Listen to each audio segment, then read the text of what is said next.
बिस्मिल्लाहिर्रहमानिर्रहीम। Today's topic is motional EMF. हमने previous topic में ईएमएफ ईएमएफ प्रोड्यूस करने के दो मेथड पढ़े थे कि अगर किसी कंडक्टर को मैग्नेटिक फील्ड लाइंस के क्रॉस मूव किया जाए तो इंड्यूस ईएमएफ डेवलप होती है, और अगर हम मैग्नेट को मूव करें अक्रॉस ही कंडक्टर तो उससे भी क्या होती है, इंड्यूस ईएमएफ प्रोड्यूस होती है। हम मोशनल ईएमएफ किसे कहते हैं? The induced EMF by the motion of conductor across the magnetic field line is called as motional EMF। दोनों EMFs में से जब हम कंडक्टर को मूव करेंगे मैग्नेटिक फील्ड लाइंस के क्रॉस तो उस EMF को दूसरा नाम क्या दे दिया, इंड्यूस EMF को मोशनल EMF का। मोशनल EMF की वैल्यू फाइंड आउट करने के लिए हम मैग्नेटिक फील्ड कंसिडर करते हैं which is into the plane of board, और दो रेल्स कंसिडर करते हैं जिनके ऊपर एक कंडक्टर है जिसकी लेंथ L है, and this conductor is capable of moving on right or left side if some force is exerted on it। अगर इस कंडक्टर को मूव करने से इसमें इंड्यूस ईएमएफ डेवलप होती है और इंड्यूस करंट फ्लो करता है तो उसे डिटेक्ट करने के लिए हम सर्किट के अंदर एक गैल्वानोमीटर लगा देते हैं जिसकी डिफ्लेक्शन जो है वो शो करेगी कि वाकई इस कंडक्टर को मूव करने से इंड्यूस ईएमएफ डेवलप हुई है और इंड्यूस करंट डेवलप हुआ है। साइड्स को नाम दे देते हैं ए, बी, सी और डी। ए एक लूप बन जाता है। अब हम इस कंडक्टर को जब v वेलोसिटी से ऑन राइट साइड मूव करते हैं तो मैं नोट डाउन करता हूं कि गैल्वानोमीटर डिफ्लेक्शन शो करता है, और गैल्वानोमीटर का डिफ्लेक्शन शो करना इस बात का सबूत है कि इस लूप के अंदर कोई करंट फ्लो किया है। देखने में हमने इसमें कोई बैटरी नहीं लगाई, तो हम एक बार दोबारा वेरीफाई करने के लिए कंडक्टर को मूव करते हैं across the magnetic field line on right side और नोट डाउन करते हैं कि वाकई डिफ्लेक्शन उस वजह से है। तो हम नोट डाउन करते हैं प्रैक्टिकली कि गैल्वानोमीटर डिफ्लेक्शन शो करता है, और अगर हम इस कंडक्टर की मोशन जो है वो रिवर्स करते हैं राइट से लेफ्ट साइड पे तो गैल्वानोमीटर ऑपोजिट डिफ्लेक्शन शो करता है। ऐसा क्यों हुआ? हमने प्रीवियस चैप्टर में पढ़ा था कि जब चार्जेस मैग्नेटिक फील्ड लाइंस में मूव करते हैं तो उनके ऊपर फोर्स एक्सर्ट होती है। तो यहां पे हम देखते हैं कि जब हम कंडक्टर को मूव कर रहे हैं विद वेलोसिटी v तो कंडक्टर में भी तो चार्जेस मौजूद हैं। उन चार्जेस को हम मूव कर रहे हैं क्रॉस मैग्नेटिक फील्ड लाइन तो उन चार्जेस पे फोर्स एक्सर्ट होती है। मैं कंसीडर करता हूं एक positive charge q which is moving on right side with velocity v, तो according to right hand rule इसके ऊपर फोर्स लगेगी। अगर हम थंब को प्लेस करें वेलोसिटी की डायरेक्शन में और फिंगर्स प्लेस करें मैग्नेटिक फील्ड की डायरेक्शन में तो मुझे फोर्स की डायरेक्शन अपवर्ड मिलती है टुवर्ड्स v। एक्चुअली जो करंट फ्लो किया था, जो गैल्वानोमीटर ने डिटेक्ट किया था, that one is due to flow of these charges due to the magnetic force which is act on them. और मैग्नेटिक फोर्स की वैल्यू क्या थी? हमने पढ़ा था F is equal to Q V cross B, और हमारे इस केस में मैग्नीट्यूड ऑफ फोर्स जो है वो लिखा जाएगा Q V B sine of theta, और थीटा की वैल्यू है 90 क्योंकि v और b जो है एक दूसरे के राइट एंगल है। तो हमारे पास मैग्नेटिक फोर्स की वैल्यू जो है वो आ जाएगी क्यू वी बी, जिसे मैं इक्वेशन 1 का नाम दे देता हूं। अब होता क्या है, हम जैसे जैसे कंडक्टर को यूनिफॉर्म वेलोसिटी v से राइट साइड पे मूव करते हैं तो चार्जेस एक्यूमुलेट होना शुरू हो जाते हैं b पॉइंट पे, और जब b पॉइंट पे चार्जेस मूव करेंगे एक्यूमुलेट होंगे तो यहाँ पे एक्सेस चार्ज आ जाएगा और a पॉइंट पे डेफिशिएंसी ऑफ चार्ज आ जाएगी, जिसकी वजह से a और b के दरमियान पोटेंशियल डिफरेंस जनरेट हो जाएगा। और जहां पे पोटेंशियल डिफरेंस होता है, हमने चैप्टर 12 में पढ़ा था कि वहां पे इलेक्ट्रिक फील्ड जनरेट हो जाता है, और इलेक्ट्रिक फील्ड जब जनरेट होगा वो होगा from B to A downward direction में, और चार्ज पे फोर्स एक्सर्ट करेगा। पॉजिटिव चार्ज है तो वो फोर्स भी क्या होगी, डाउनवर्ड होगी, opposite to the magnetic force.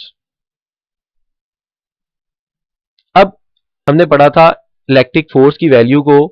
12 chapter में कि इलेक्ट्रिक फोर्स किसके बराबर होती है, Q इंटू ई के बराबर है, और अगर इसका मैग्नीट्यूड लिखूं तो that one is equal to Q into E. इसे मैं इक्वेशन, और इस केस में अगर मैं E को E नोट कहूं तो मैं एफ ई इलेक्ट्रिक फोर्स की वैल्यू को Q इंटू ई के इक्वल लिख सकता हूं, जिसे मैं इक्वेशन 2 का नाम दे देता हूं। जैसे जैसे हम कंडक्टर को राइट साइड पे मूव करेंगे विद वेलोसिटी v तो B पॉइंट पे क्वांटिटी ऑफ चार्ज इंक्रीज करेगी और A पे डेफिशिएंसी होगी, और ये डेफिशिएंसी जो है, जो डिफरेंस है B और A के पोटेंशियल डिफरेंस का, वो इंक्रीज करेगा इस इंक्रीज इन पोटेंशियल डिफरेंस की वजह से इलेक्ट्रिक फील्ड की वैल्यू इंक्रीज करेगी। और डेफिनेटली जब इलेक्ट्रिक फील्ड की वैल्यू इंक्रीज करेगी तो चार्जेस पे जो मैग्नेटिक फोर्स की वजह से अपवर्ड डायरेक्शन में मूव कर रहे हैं उन पे इलेक्ट्रिक फोर्स जो डाउनवर्ड डायरेक्शन में है opposite to the magnetic force वो भी इंक्रीज करेगी। और एक वक्त ऐसा आएगा कि दोनों फोर्सेस जो हैं जो ऑपोजिट डायरेक्शन में है मैग्नेटिक फोर्स और इलेक्ट्रिक फोर्स वो एक दूसरे के इक्वल हो जाएंगी और इक्विलिब्रियम कंडीशन आ जाएगी। इक्विलिब्रियम कंडीशन के लिए मैं लिख सकता हूं दोनों फोर्सेस को equal, Q E not is equal to Q V B, और क्यू दोनों तरफ सिमिलर है तो कैंसल आउट हो जाएगा और ई नॉट की वैल्यू आ जाएगी हमारे पास, ई नॉट की वैल्यू आ जाएगी हमारे पास v इंटू बी, जिसे इक्वेशन 3 कह देते हैं। Motional EMF is equal to potential difference delta V के इक्वल, और हमारे केस में हम इसे लिख सकते हैं V B minus V A, क्योंकि वी बी पे पोटेंशियल ज्यादा था और ए पे डेफिशिएंसी ऑफ चार्ज थी, तो मैं दोनों के दरमियान जो पोटेंशियल डिफरेंस जनरेट हुआ है उसे मैं motional EMF is equal to delta V and which is equal to V B minus V A भी लिख सकता हूँ। हमने 12 चैप्टर में एक रिलेशन इलेक्ट्रिक फील्ड का और भी पढ़ा था पोटेंशियल ग्रेडियंट के टॉपिक में, which is equal to E is equal to minus del V over del R, where del V is the potential difference and del R is the distance between the points where we are measuring the potential difference। और हमारे इस case में B और A के दरमियान length आती है of conductor, तो हम डेल्टा R को L से रिप्लेस कर देंगे और E को इलेक्ट्रिक फील्ड को हम E नॉट से रिप्रेजेंट कर रहे हैं तो उसको भी हमने रिप्लेस कर दिया। अब एक इलेक्ट्रिक फील्ड की रिलेशन हमारे पास ये आ गई। इक्वेशन 5, मैं इक्वेशन 5 से डेल वी की वैल्यू लिखना चाहूं तो मेरे पास आ जाएगा del V is equal to minus L E not,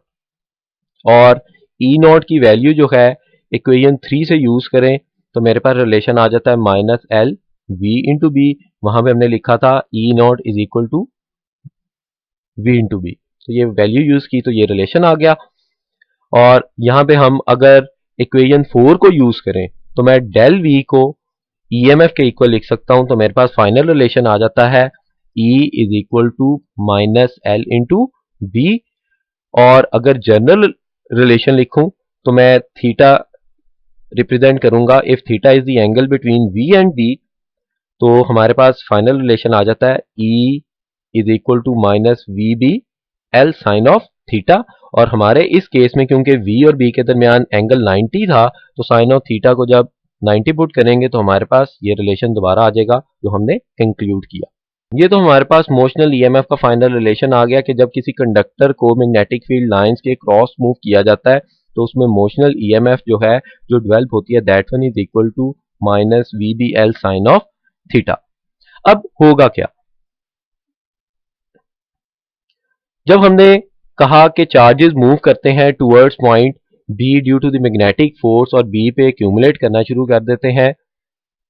तो वहां पे हायर पोटेंशियल हो जाएगा और A पे डेफिशिएंसी ऑफ चार्ज की वजह से लो पोटेंशियल होगा और इलेक्ट्रिक फील्ड जनरेट होती है जो कि क्या एक्ट करती है डाउनवर्ड डायरेक्शन में, और इस इलेक्ट्रिक फील्ड की वजह से फोर्स जनरेट होती है that one is electric force. और एक वक्त आता है कि मैग्नेटिक फोर्स और इलेक्ट्रिक फोर्स एक दूसरे के इक्वल आ जाती हैं और अब इक्विलिब्रियम डिस्टर्ब होगा क्योंकि हमने सर्किट को कनेक्ट किया हुआ है B C D A path के अंदर। ये बिल्कुल ऐसे ही है जैसे आप किसी बैटरी के पॉजिटिव और नेगेटिव टर्मिनल को आपस में एक वायर के थ्रू कनेक्ट कर दें तो चार्जेस फ्लो करेंगे from higher potential towards lower potential, तो करंट फ्लो करेगा from B to C through the galvanometer और ए लोअर पोटेंशियल पर आ जाएगा जिसकी वजह से बी पॉइंट पे डेफिशिएंसी ऑफ चार्ज होगी, चार्ज पहले से डिक्रीज करेगा जिसकी वजह से इलेक्ट्रिक फील्ड की वैल्यू डिक्रीज कर जाएगी और जब इलेक्ट्रिक फील्ड डिक्रीज करेगा तो इलेक्ट्रिक फोर्स भी कम हो जाएगी जिसके नतीजे में इक्विलिब्रियम डिस्टर्ब होगा इन दी फेवर ऑफ मैग्नेटिक फोर्स और जो चार्जेस ए पॉइंट पे आएंगे उनके ऊपर मैग्नेटिक फोर्स ज्यादा होने की वजह से वो चार्जेस ए से बी की तरफ मूव करेंगे और एक्सटर्नल सर्किट में इस तरह साइक्लिक प्रोसेस उस वक्त तक कंटिन्यू रहेगा जब तक हम कंडक्टर को v वेलोसिटी से राइट साइड पे मूव करते रहेंगे। Thank you.